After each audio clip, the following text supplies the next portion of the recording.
બોટલમાં પેટ્રોલ નહીં આપતા ખેડાના પેટ્રોલ પંપ પર છરીઓ ઉડી.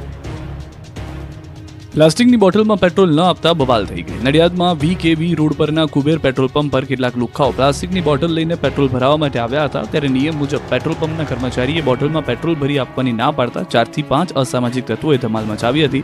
પેટ્રોલ પંપના કર્મચારી સાથે માથાકૂટ કરી હતી. 4 જેટલા લુખ્ખાઓએ ખંજર કાઢીને પેટ્રોલ પંપના કર્મચારી પર હુમલો કરવાનો પ્રયાસ કર્યો હતો. આ બબાલના કારણે પેટ્રોલ પંપ પર પેટ્રોલ ભરાવવા માટે આવેલા વાહન ચાલકો ડરી ગયા હતા. વિડીયો સામે આવતા જ પોલીસે 4 ગુંડાઓને પકડી લીધા અને બરાબરનો કાયદાનો પાઠ ભણાવ્યો.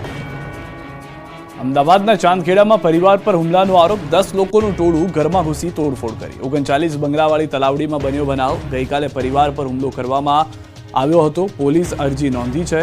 મહિલાઓ સાથે મારામારી કરી સોનાની ચેન તોડી લીધાની અરજીમાં આરોપ છે. માથાભારે ઇસમોએ મકાન ખાલી કરી હિજરત કરવા ધમકી આપી હોવાનો પણ અરજીમાં ઉલ્લેખ કરાયો છે. મકાનમાં તોડફોડ કરી ધમકી પણ આપી હતી.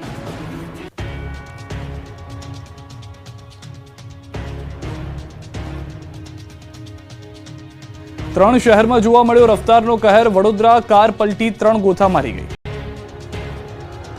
વડોદરામાં ફરી એકવાર રફતારનો કહેર જોવા મળ્યો છે. પૂરપાટ આવતી કાર પલટી અને 3 થી 4 ગોથા મારી 5 થી 10 ફૂટ ઢસડાઈ હતી. હચમચાવી નાખનારા દ્રશ્યો વડોદરાના TP13 વિસ્તારના છે.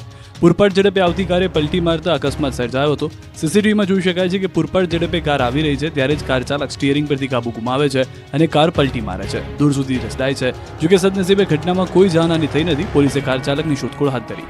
ખાનગી બસ અને રિક્ષા ચાલક વચ્ચે અકસ્માત સર્જાયો. ભરૂચના આમોદમાં પૂરપાટ આવતી બસ અને રિક્ષા વચ્ચે એવી જોરદાર ટક્કર થઈ હતી કે રિક્ષાનો બુકડો બોલી ગયો. રોડ પર રિક્ષાના ફૂરચા ઉડી ગયા. અકસ્માતમાં અહેમદ બામિયા નામના રિક્ષા ચાલકનું મોત થયું. અન્ય 2 લોકોને ઇજાગ્રસ્ત થવું પડ્યું. ઇજાગ્રસ્તોને આમોદ રેફરલ હોસ્પિટલ ખાતે ખસેડવામાં આવ્યા. ટ્રક ચાલકના બેફામ કહેરના આ દ્રશ્યો છે મોરબીના. માળિયા હાઈવે પર ટ્રક ચાલકે રીતસરનો આતંક મચાવ્યો. રોડનું કામ ચાલી રહ્યું હતું. બેરિકેડ મૂક્યા હતા. સેફટી માટે કોન પણ મૂક્યા હતા. છતાં ટ્રક ચાલકને એટલી ઉતાવળ હતી કે કોનને ઉછાળતો ગયો, જેથી રોડ પર સેફટી માટે રાખેલા કોનનો બુકડો બોલી ગયો. ટ્રક ચાલક એટલી સ્પીડમાં હતો કે જે આડે આવ્યું તેને ઉડાડતો ગયો. સુરતમાં વધુ એક ટેમ્પાએ લીધો બાળકનો ભોગ. સચિન GIDC વિસ્તારમાં રોડ નંબર 13 પર કંપનીના ગેટ પાસે બાળક સૂતું હતું ત્યારે બેફામ આવતા ટેમ્પા ચાલકે સૂતેલા બાળક પર ટેમ્પો ચડાવ્યો. 2.5 વર્ષના બાળક પર ટેમ્પો ચડી જતા બાળકનું ઘટના સ્થળ પર જ મોત થયું. બાળકનું મોત થતાં પરિવારમાં આક્રંદ છવાયો. હવે રાજકોટના સ્ટંટબાજને પણ જોઈ લો. જાણે મોતના કૂવામાં પોતાની બાઇક ચલાવતો હોય તે રીતે રોડ પર એક સાથે બાઇક ચલાવી ગોળ ફેરવી. કેસરી પુલ પર બાઇકને ગોળ ફેરવી રીલ્સ બનાવી. ફરી એકવાર અરવલ્લીમાં ઘઉંના ખેતરો ભડકે વળ્યા.